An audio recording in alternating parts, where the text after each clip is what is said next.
Hi everyone, welcome to my channel.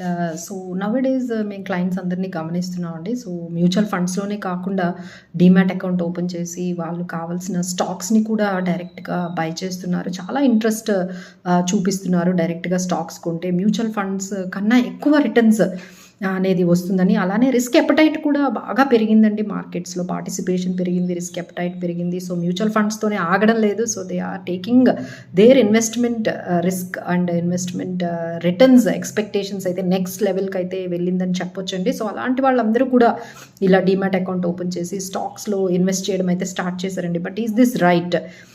So there is some issues అయితే ఉన్నాయండి. ఎందుకంటే market పెరిగినంత మాత్రాన మీరు కొన్న స్టాక్స్ పెరగకపోవచ్చు. సో అలాంటప్పుడు మనం ఏం చేయాలి, ఆ స్టాక్స్తో మనం ఎలా డీల్ చేయాలి, ఎంట్రీ పాయింట్ అనేది ఈజీగానే తీసుకుంటున్నారండి. బట్ ఎప్పుడు ఎగ్జిట్ అయిపోవాలి ఆ స్టాక్స్ నుంచి, whether to bring the profits, book the profits or book the losses అనేది, ఎప్పుడు ఎగ్జిట్ అవ్వాలి అనేది అయితే చాలా కన్ఫ్యూజ్ అవుతున్నారండి. బికాజ్ ఆఫ్ ఎక్స్పీరియన్స్ అనేది ఒకటి మ్యాటర్ అయితే, నాలెడ్జ్ అండ్ టైం అండి. ఎంత టైం మనం స్పెండ్ చేస్తున్నాము, వాళ్ళ ఫైనాన్షియల్ రిపోర్ట్స్ కానీ, మార్కెట్లో జరిగేవి కానీ, తర్వాత అప్ టు డేట్ ఇన్ఫర్మేషన్ మీద చాలా టైం స్పెండ్ చేయాలండి. అంత టైం ఉందా, అంత ఎక్స్పీరియన్స్ ఉందా, అంత మనము ఫైనాన్షియల్ స్టేట్మెంట్స్ మనం అంతా రీడ్ చేస్తున్నామా, అలాంటి వచ్చే కొత్త కొత్త ఈ అప్డేట్స్ అన్నిటినీ కూడా ఎంతవరకు రీడ్ చేసి అనాలిసిస్ చేసి మనం ఫస్ట్ ఆఫ్ ఆల్ ఇవన్నీ తెలిసిన ఎగ్జిక్యూషన్కి వచ్చేటప్పటికి మనం మానిటరింగ్, రీబ్యాలెన్సింగ్, రీవాల్యుయేషను ఇవన్నీ మనం స్టాక్స్లో చేస్తున్నామా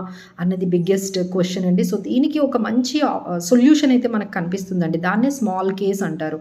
అంటే మీ డీమ్యాట్ అకౌంట్లోనే మీకు కొన్ని స్టాక్స్ని, అంటే bunch of stocks, it could be 10 to 30 stocks మీకు బై చేసి ఆ స్టాక్స్ని మానిటరింగ్ చేయడము, రీబ్యాలెన్సింగ్ చేయడము, ఆ వర్క్ అంతా కూడా మంచి ఫండ్ మేనేజర్స్ చేస్తూ ఉంటారండి, who have got some good experience and dedicated to manage your portfolio.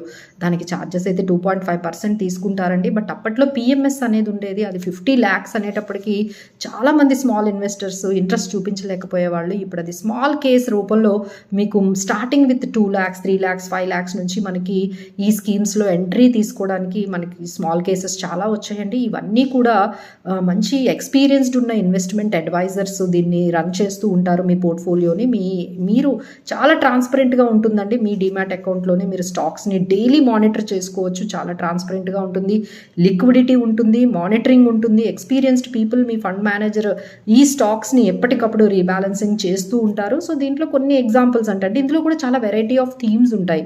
Like flexi cap ఉంటుంది, మల్టీ క్యాప్ ఉంటుంది, large cap, mid and small cap combinations ఉంటాయి, థెమటిక్ ఉంటుంది, ఇండెక్స్ ఫండ్స్ ఉంటాయి. చాలా వైడ్ వెరైటీ ఆఫ్ రేంజ్ అండి. మీరు దాంట్లో కూడా మీరు సెలెక్ట్ చేసుకోవచ్చు. So is this better than mutual funds అంటే రిటర్న్స్ వైజ్, రిస్క్ వైజ్ కొంచెం ఎక్కువే ఉంటుందండి. కాస్ట్ కూడా కొంచెం ఎక్కువ ఉంటుంది, బట్ రిటర్న్స్ కూడా దాన్ని కాంపన్సేట్ చేస్తున్నట్టుగా ఉంటాయి. సో వీటి గురించి ఇంకొంచెం మీరు తెలుసుకోవాలి అంటే, ఇన్స్టెడ్ ఆఫ్ అంటే దీంట్లో ఏంటంటే ఎవరైతే డైరెక్ట్గా స్టాక్స్ కొనేసి డీమ్యాట్ అకౌంట్లో మెయింటైన్ చేసేస్తూ ఉన్నారో ఆ రిస్క్ కన్నా ఈ విధంగా స్మాల్ క్యాష్లో మీరు ఎంటర్ అయ్యి ఒక మేనేజర్స్ ద్వారా మీ పోర్ట్ఫోలియోని బ్యాలెన్సింగ్ చేసుకోగలిగితే, మానిటరింగ్ చేయించుకోగలిగితే ఇంకా మంచి రిటర్న్స్ వచ్చే అవకాశం ఉందండి. So think about it and think about it. These are all the options are available in the market in the name called small cases. వీటి గురించి ఇంకొంచెం ఇన్ఫర్మేషన్ మీకు కావాలి అన్న you can contact us any time, we will help you. చాలా small cases ఉన్నాయండి మార్కెట్లో. చాలామంది ఫండ్ మేనేజర్స్ ఎవరైతే పెద్ద పెద్ద మ్యూచువల్ ఫండ్ని మేనేజ్ చేస్తున్న మేనేజర్స్ అందరూ కూడా బయటకు వచ్చి ఇలాంటి మనకి స్మాల్ కేసెస్ని రన్ చేస్తున్నారు. సో ఇలాంటివి చాలా ఉన్నాయండి. బట్ ఇందులో బెస్ట్ ఏవైనా ఉన్నాయంటే జాగ్రత్తగా సెలెక్ట్ చేసుకొని మనం ముందుకు వెళ్ళినట్లయితే ఇందులో కూడా మనకి మ్యూచువల్ ఫండ్స్ కన్నా ఎక్కువ రిస్క్ ఉంటుంది, ఎక్కువ రిటర్న్స్ కూడా ఉంటాయి. So for more information please call or do WhatsApp us. So we will give you more details about it, all about small cases. Thank you so much for watching. Please do subscribe for more updates like this.